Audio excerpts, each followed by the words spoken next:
Good morning, ladies and gentlemen, and welcome to another episode of The Extra Point here on ESPN 1600. As always, I'm your host, Roland Rainey, and I am beyond excited for today because on today's episode, we have someone who is definitely has dedicated his life to the service of the NFL, and that is 1981 fifth round draft pick as a center to the Detroit Lions, Mr. Larry Lee. Mr. Lee, welcome to the Hey, Extra Point. How are you doing today?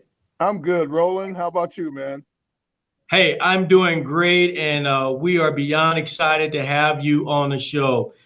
So, before we deep dive into the reason why we wanted to bring you onto the show today, as a former player, especially from your position, and looking at the NFL in this season, especially with the pandemic, I wanted to get your take for our audience on how well you think the NFL handled the pandemic and the players going into quarantine and coming out and going back onto the field?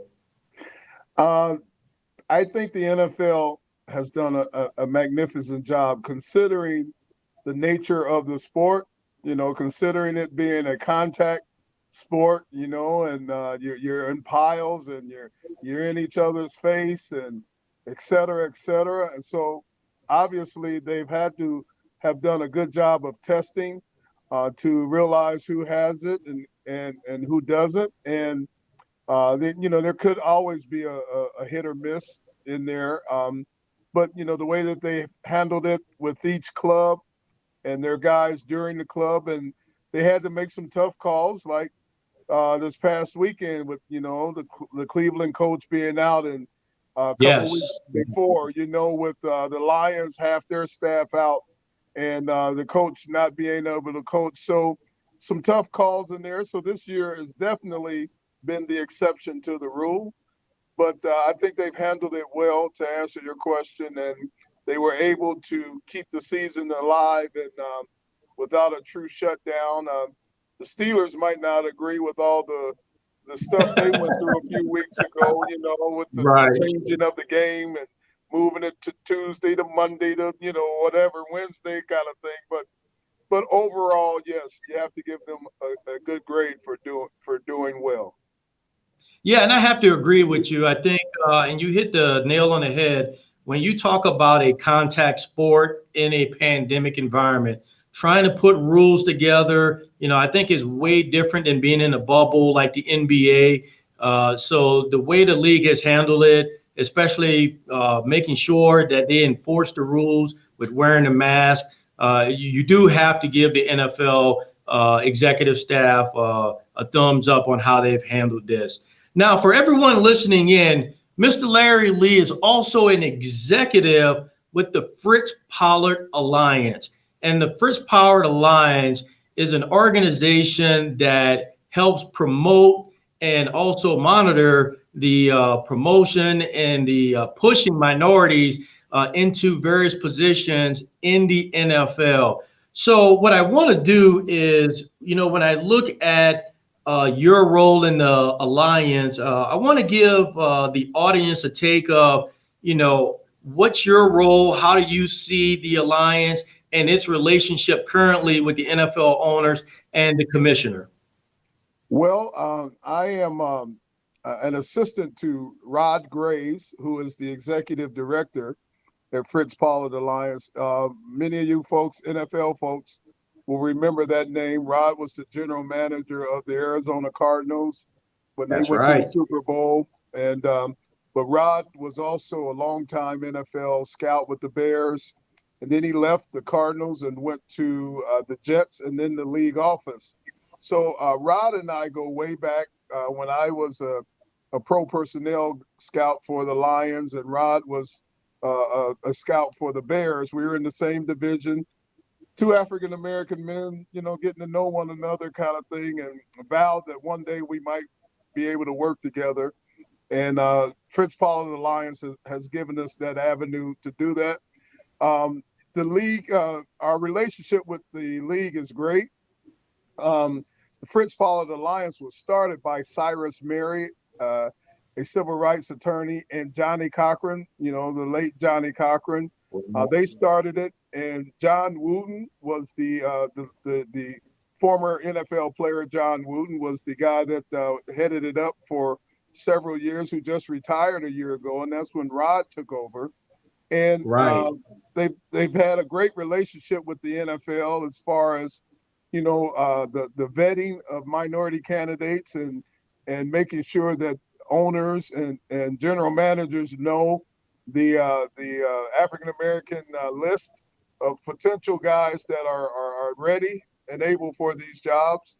So Rod and I are trying to take it to the next level with advocacy in the community, with a lot of different programs where we're training and getting guys ready for the interviews and for the jobs. Like presently, some of the African Americans that you're hearing that are up for jobs, uh, most of them are being mentored or coached by Rod and I giving advice and getting them ready for these interviews. And we've had some success.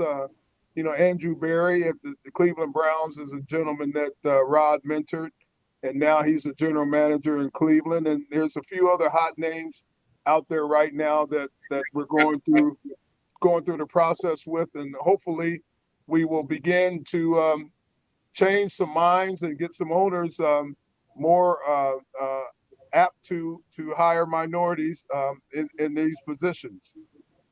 Yes, and to your point, when you mentioned the individuals and the pioneers who helped forge the efforts for Fritz Pollard Alliance, for a lot of folks out there, this was the catalyst for making sure that the Rooney Rule was put in place. And it's great to see that there are folks like you, Mr. Lee, and also Mr. Graves, who are out there really ensuring that minorities are getting a fair shake and a fair opportunity. And because you mentioned that, I really want to break down some stats and get your perspective. So currently, diversity-wise in the NFL, we're looking at about 70% African American players in the league office, 10% African American amongst head coaches, about 9%. And then in the general manager realm, we're looking at 6%.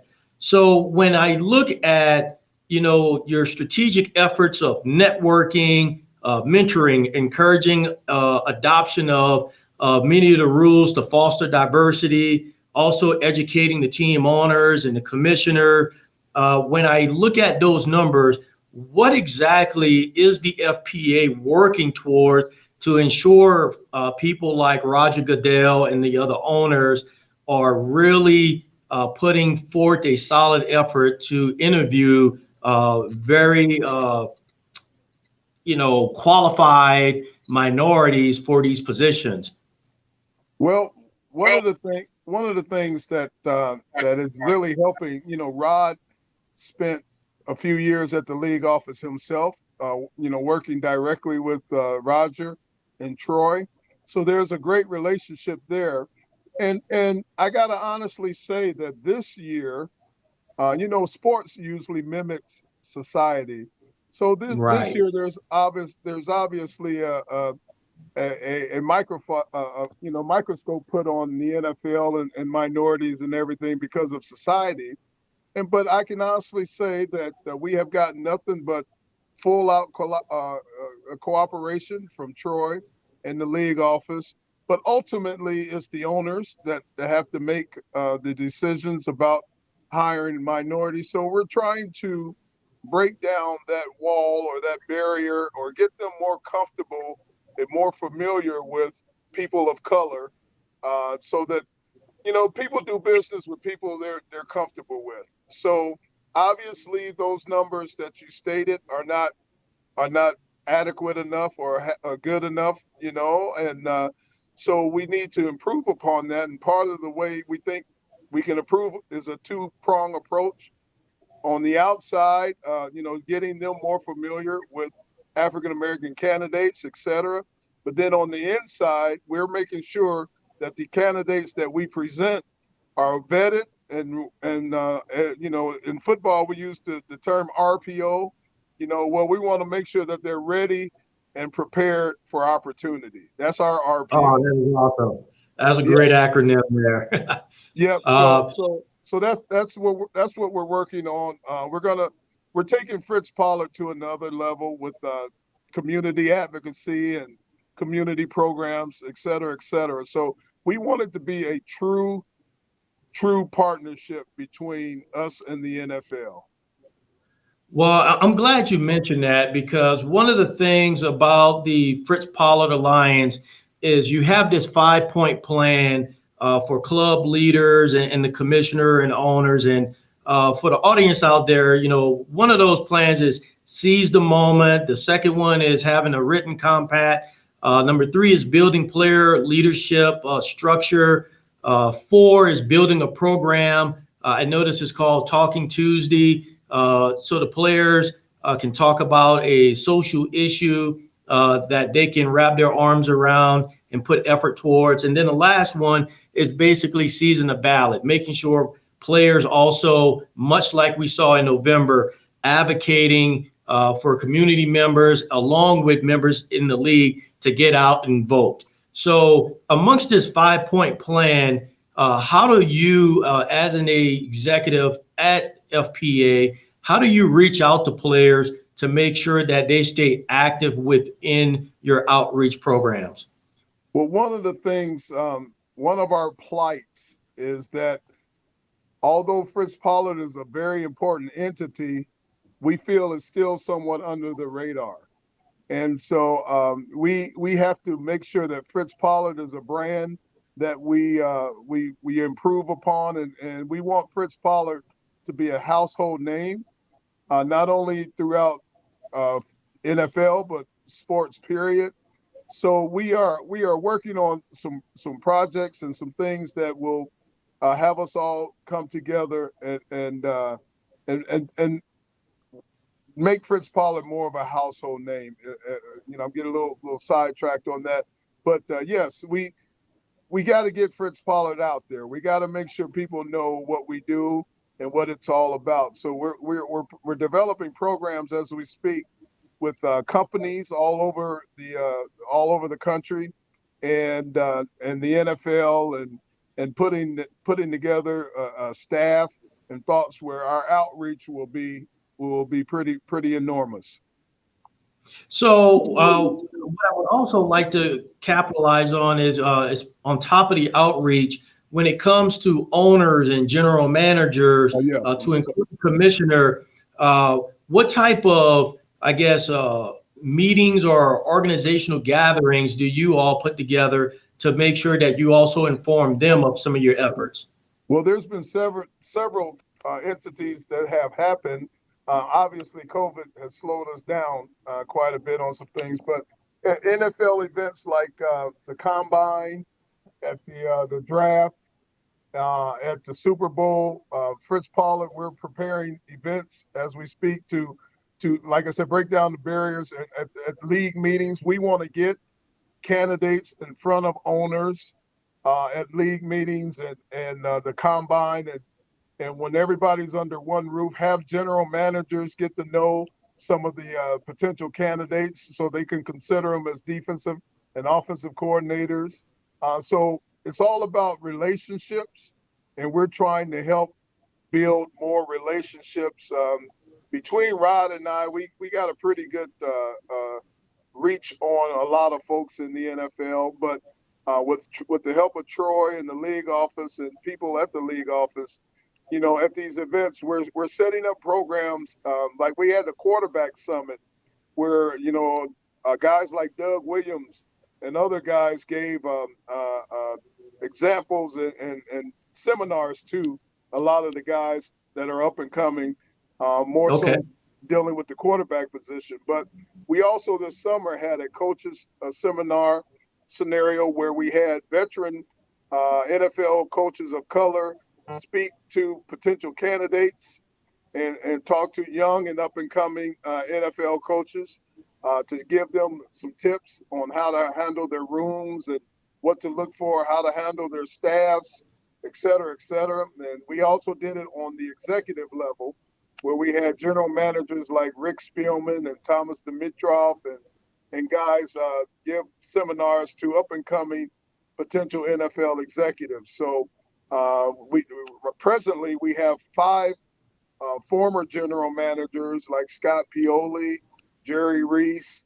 Who else is it? Jerry Reese, Scott Pioli, Ray Farmer, and guys like that that are reaching out and preparing some of these guys, up and coming guys, for these interviews and teaching them and showing them, what to expect, how to answer the questions, and Rod Graves himself is just an amazing guy that with all the experience that he has, he's really a gem to head it up to help guys. And I got a few years under my belt, myself, and a few relationships. So I'm helping out as well. And you're out there in Colorado, and I got a special place in my heart for Denver because, I played for the Broncos for a few Yes, you seasons. finished your career there, right? Yeah, I've ended my career in Denver. I snapped the ball to John Elway a few times over the years. There you go. History there.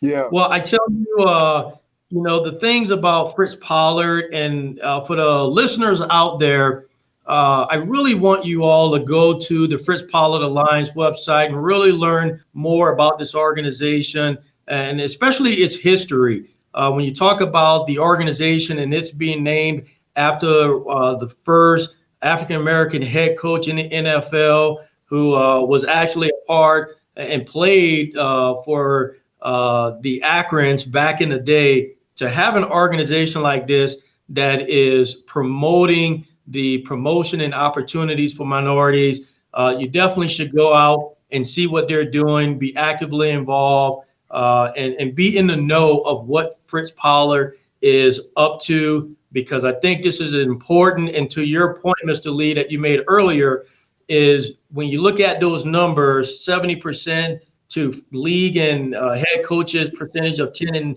and 9, and then 6% in the general manager range, you definitely want to make sure that we're providing those folks the opportunities and promoting leadership amongst African Americans in the NFL. Now, speaking of leadership in the NFL, and I don't know if we can get into this or not, but a lot of my listeners know out there I do my homework. And recently I just read an article, just recently. And in that article, it stated that the NFL Football Association up in Detroit was advocating on your behalf to become the next general manager for the Detroit Lions. Is that something that you can speak about? Yes. Well, early in when the Lions first let Patricia and Quinn go, several of the Lions alumni got together and wrote a letter on my behalf to Sheila Ford Hamp, requesting that I be a candidate for the general manager's position. I have had conversations with the Lions, not necessarily on a general manager interview, because they really have stated that they're looking for a general manager with experience, one that has been a general manager before, because they feel that they need that for their organization. So I don't fit that bill, but I am very much in tune and in touch with the Detroit Lions brass. It's home. It's where I got drafted. I spent, let's see, 5 years as a player and 9 years as an executive, with the Lions. So I am a Lion, even though I did play for the Dolphins and the Broncos.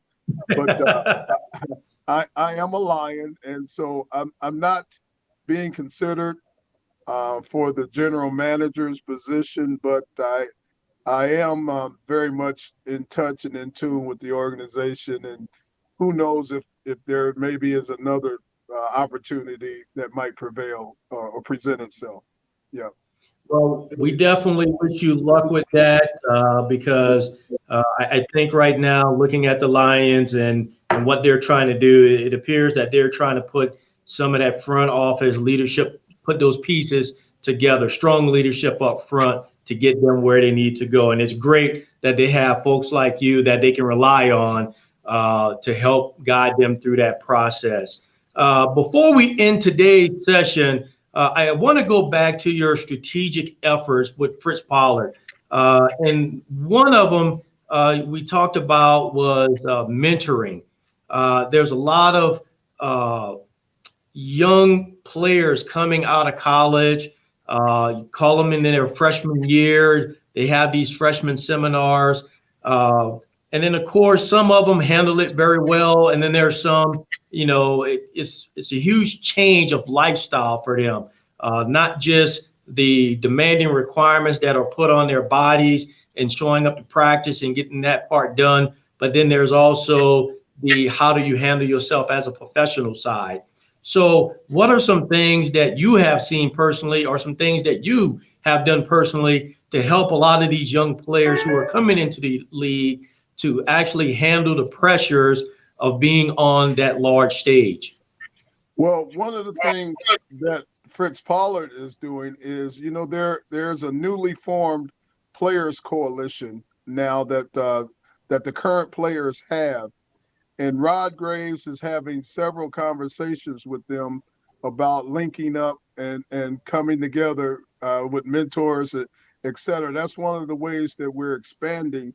But, personally, when I was in management, I was a part of the rookie seminars and rookie symposium that the NFL had back in the day. And I do a lot of it just in general without it being officially through Fritz Pollard or in general. Like last year, Rashad Gary, the #1 draft pick out of University of Michigan, I was one of his mentors, getting him ready for the draft and everything. So I've done a lot of that through the years. Kevin Colbert, the Pittsburgh Steelers general manager, and I are pretty much like best friends. And so I do a lot over in Pittsburgh with Kevin at the combine and various things. I go to training camp every year at the Steelers and talk to their guys and not even the players, but the coaches as well, young coaches and up and coming. They have the coaches internship, minority coaches internship that they bring in coaches and to work with staffs. And I gotta give back in the day the Detroit Lions an attaboy because we were so far ahead of the NFL back then. I'm talking the mid to late 90s, where Ron Hughes, our player personnel director, we used to bring in young African American coaches to training camp and they sit right in and make decisions during training camp and all of that. And some of the guys have gone on to be very, very well respected coaches in the NFL, like George Wahop, a longtime offensive line coach. Charlie Strong, you heard Charlie, University of Texas, and all those. Yes. Charlie Strong, David Culley, Tyke Tolbert, whose name is coming up again now. So I'm kind of drawing a blank on some of the guys, but we had every year we would bring African American coaches in and scouts to show them the business, and they spent all training camp with us, and that was over 25 years ago. So now I'm glad that scenario has been adopted by the NFL, and now it's a league-wide kind of thing, and they do it. But we have done it internally for a long time. Kevin Colbert and the Steelers and myself and Ron Hughes and the old Detroit Lions staff back in the day. Well, hey, once again, I want to thank you for taking time out of your busy schedule to be here with us here on the Extra Point on ESPN Denver 1600. And your leadership and that of Rod Graves, I think through Fitz Pollard Alliance will hopefully continue to promote and provide opportunities for minority coaches and scouts and front office executives. And I can tell you, just someone from a distance, We are extremely proud of the efforts that you all are putting out there. And even in this COVID environment, the fact that you are still ensuring that folks are taken care of, especially at this time of the season. We already had Black Monday. Folks were fired and let go. And now, of course, a lot of the teams are out there conducting their interviews and ensuring that the best qualified individuals are being hired, but at the same time, making sure that qualified individuals, especially African American individuals, have an opportunity to those interviews. And it's folks like you and Rod who are making it happen. So thank you very much for being here. Hopefully, you're kicking off the 2021 year in a good way. And we're hoping the very best for you in the year 2021. So once again, ladies and gentlemen, we've had here Larry Lee, 1981 fifth round draft pick, center for the Detroit Lions, and also front office executive with the Fritz Pollard Alliance here on the Extra Point. Mr. Lee, thank you and have a great day. Roland, thank you for the exposure, and thank you for your contribution and helping us be a part and try to make change. We appreciate you. Thank you.